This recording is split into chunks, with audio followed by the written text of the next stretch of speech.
Welcome everyone, fellow students of the course. Great to be diving in with you again today. Yes, welcome. Today we're turning our focus to the workbook, specifically looking at lessons 131 and 132.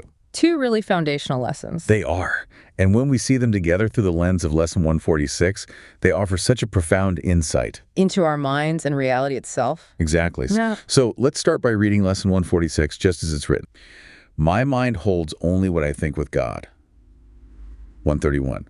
No one can fail who seeks to reach the truth. 132. I loose the world from all I thought it was. That central statement, my mind holds only what I think with God, that really is the heart of the course, isn't it? It truly is. It's the bedrock. So our goal today, our mission for this deep dive, is to really unpack how these two lessons, 131 and 132, underscore that core idea. It's always so valuable to revisit these core ideas. And that combined statement in lesson 146, it just provides such a potent framework. A lens, really, for looking at our perceptions. And understanding where our experience actually comes from. Okay, so let's take that first key takeaway, drawn from 131, your search for truth. It has a guaranteed outcome. Failure is impossible. Right. When you are genuinely seeking the truth of who you are, your identity in God, you simply cannot fail. And it's impossible because what we're truly seeking isn't something outside of us. It's what we already are, an eternal part of God. A seeking is really just removing the blocks. The interference we've placed in front of that inherent truth, which connects right back to the idea that our mind's natural, intended state is to think with God. That's its true function. Lesson 131 offers such comfort, especially when we feel lost or like we're flailing in this separation dream. That feeling can be intense sometimes. But the Course reminds us again and again that our deep longing for home, for God, it's divinely guaranteed to be fulfilled. Okay, so that leads us to the second takeaway, which comes more from lesson 132. I loose the world. Yes. The world you experience is fundamentally a reflection of your own inner mind. Particularly the ego's beliefs. So, lesson 132 confronts us with this idea. I loose the world from all I thought it was. It's challenging. It really pushes against our belief in a solid, independent, external reality. Because the world we see, the Course tells us, is a projection. An outward picture of an inward condition, as it says elsewhere. Our experience of it flows directly from our internal thought system. So if the mind is filled with the ego's usual stuff, fear, guilt, separation, then the world perceived will inevitably look like one of conflict, scarcity, and suffering. It has to mirror the source. Which brings us to takeaway number 3. Change your mind, and you change your perception of the world. The power comes back inside. Yes. Lesson 132 actually gives us back that power. It says, there's no world apart from what you wish. Highlighting that the meaning, the experience, it all comes from your mind. So loosing the world doesn't mean making the physical world vanish. No, not at all. It means withdrawing our mistaken interpretations. The ego's fearful stories about what things mean. And becoming willing for the mind to hold something else instead. And that something else. That's the perception that comes from thinking with God. Seeing the real world. Which reflects God's love and unity, not the ego's fear. A reflection of heaven, ultimately. Okay, takeaway 4. Releasing these old, fearful thoughts about the world actually frees it and frees us. It's a mutual liberation. Lesson 132 is really an act of taking back our projections, isn't it? Absolutely. You stop painting the world with your own fear and guilt. Which frees the world to be seen differently and frees our minds from holding on to those projections. And fundamentally changing the content of our mind by choosing to align with God's thoughts. Love, forgiveness, unity. That inevitably changes the perceived world. Right, the forms might look the same initially. But the internal lens changes because what your mind holds has changed. And the final takeaway, number 5. Thinking with God is the only real perception there is. All else is misperception, illusion. And this real perception leads us to see the real world. Which the Course describes as a reflection of heaven. So how do these two lessons, 131 and 132, really hammer home that central idea? My mind holds only what I think with God. Well, 131 assures us that the only successful direction for the mind is towards truth, towards God. Seeking anything else leads to illusion, but seeking truth cannot fail because that aligns with the mind's inherent purpose. And 132 gives us the mechanism. Exactly. It shows us how the mind holds only what it thinks by revealing the world as its projection. If you want your mind to hold thoughts of God, you must release the thoughts that project a world without God. You loose the world from the ego's thoughts to make space for God's. Precisely. Yeah. They work together perfectly to illustrate that core principle. That makes sense.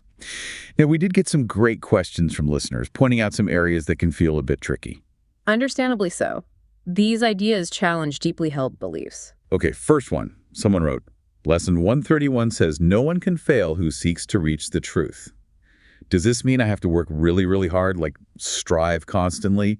And if I don't feel enlightened right away or have big spiritual breakthroughs, does that mean I'm failing? Ah, yes. The ego loves to turn everything into effort and potential failure. Right. So what's the clarification here? The seeking isn't about strenuous outward effort. It's much more about an internal realignment. A shift in willingness. Exactly. A willingness to let go of the ego's false ideas and just accept the truth that's already there.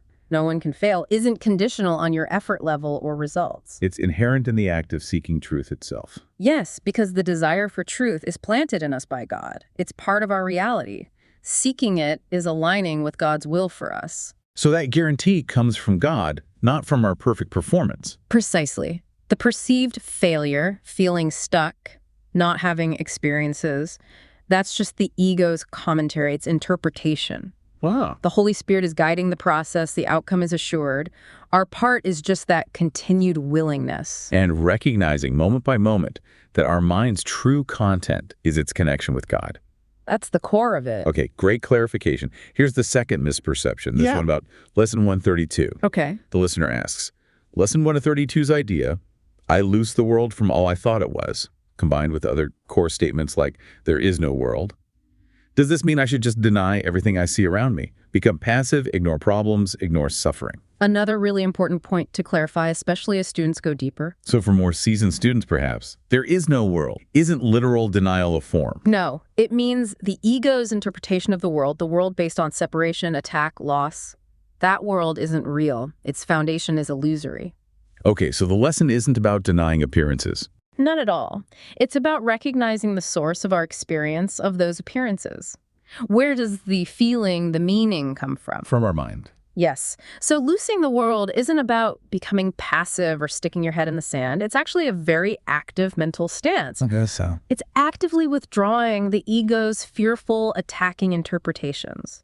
You stop projecting guilt and fear onto situations or people. And then? You consciously make space for the Holy Spirit to offer his interpretation, to reinterpret what you're seeing. To see the call for love instead of the attack, to see the atonement. Exactly. To see past the ego's story to the underlying truth. So we absolutely still engage with the world, with apparent problems. But from a different place. From a healed perspective. We engage by offering miracles, those shifts in our own perception, which then extends outwards. We shift our perception away from the suffering story. Got it. So it's not ignoring suffering, but refusing to add our own mental interpretations that make it suffering for us, and instead offering a different perception. Well put. You see the illusion, but respond with truth. Okay, this is helpful. So let's move to practical application. How do we actually live these lessons today, really remembering that core idea? My mind holds only what I think with God. It starts with awareness, as always. Right. So, first application. Pause and observe your projections. Notice your reactions, especially the strong emotional ones. Anger, fear, irritation. Yeah, something pushes your buttons. Yes. Ask yourself, okay, wait, what am I actually thinking here? What belief about this situation or person am I holding on to that's causing this feeling? And crucially, recognizing that as projection, seeing it's coming from you. That really helps us become aware of the actual content we're currently holding in our minds, doesn't it? It shines a light on it. Okay, second application. Invoke the Holy Spirit for a different thought. Actively ask for help. Right. Once you've noticed the projection, the fearful thought, you can use the idea directly. I loose this situation or person or feeling from all I thought it was. Making that conscious statement. And then adding, and I choose to see it with the Holy Spirit. I am willing to see this differently. Asking for that loving interpretation instead. It's an active choice, isn't it, to change the mind's content and perspective. It really is. It's reclaiming that decision-making power of the mind. Third practical step. Practice. No one can fail, especially when discouraged. When the ego starts whispering doubts. Exactly.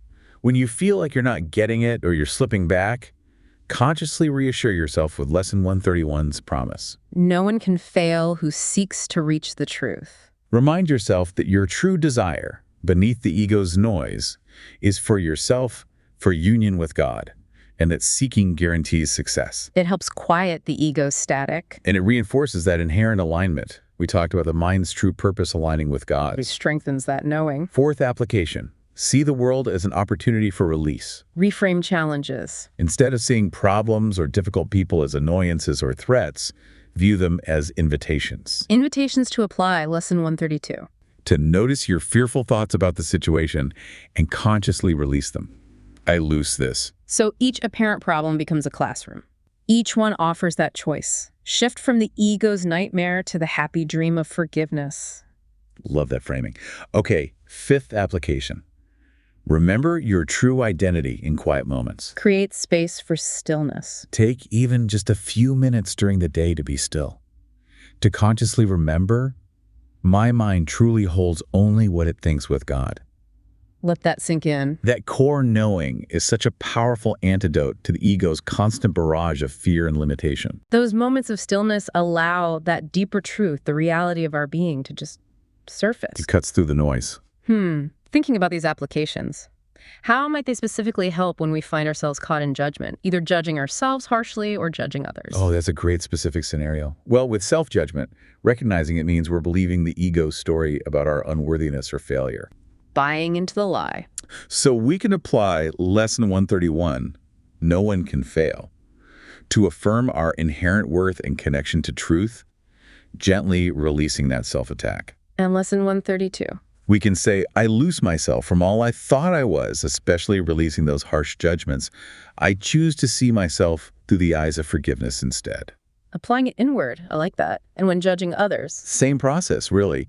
Recognize the judgment is our projection, our unhealed stuff being thrown outward. Seeing the beam in our own eye. Right. We pause, identify the judgmental thought, and then consciously apply 132.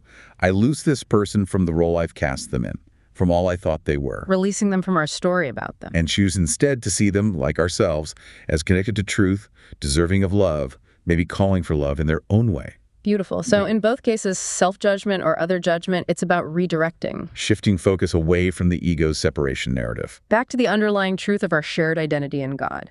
Taking responsibility for what our mind is holding. So wrapping this up, Lesson 131 gives that deep assurance. Seeking truth. Seeking union with God. It's divinely supported. You cannot fail. I guarantee. And Lesson 132 gives us the practical tool. How do we experience that truth? By recognizing the world as the mind's projection. And by actively choosing to loose it from the ego's fearful thoughts. Choosing instead to think with God, which frees the world from our illusions. And frees us right along with it. These lessons together just powerfully demonstrate that core idea. My mind holds only what I think with God. And living that idea, choosing that alignment. It changes our perceived reality from the inside out. Well, that was quite a deep dive. Thinking about Lesson 132, I loose the world from all I thought it was. I can almost hear the ego digging its heels in. Oh, definitely. You might hear a little internal voice saying, but wait, my problems, this situation, it feels so real. And yet, that core truth remains. Your mind holds only what you think with God. When you really grasp that, it changes the game entirely. So maybe an invitation for everyone listening. Yeah. Just notice today. Notice those moments when you find yourself assigning a specific fixed meaning to the world, to a person, to a situation. Especially a meaning based on fear or judgment. Yeah. Just gently observe that ego mechanism at work. It can be quite revealing. And if this discussion sparked more questions for you, or maybe you had a breakthrough applying these ideas, or even just want to share one of those ego tantrums, I genuinely love to hear about it. please do email us. The address is acim@theworldharmonyproject.org. That's ACIM@theworldharmonyproject.org. And yes, we really do read every single message. We do. And for more quick insights, maybe some course wisdom bites, or even a peek behind the scenes, you can also find us over on TikTok. Oh, right. Our handle there is @theworldharmonyproject. Come join the conversation. Yes, please do. Keep up your practice, everyone. Keep questioning, keep being willing, and keep remembering what your mind truly holds. We'll be back tomorrow to explore Lesson 147. Until then, sending you peace, love, and perhaps a wish for a slightly looser perception of the world as the ego insists on seeing it. Farewell for now.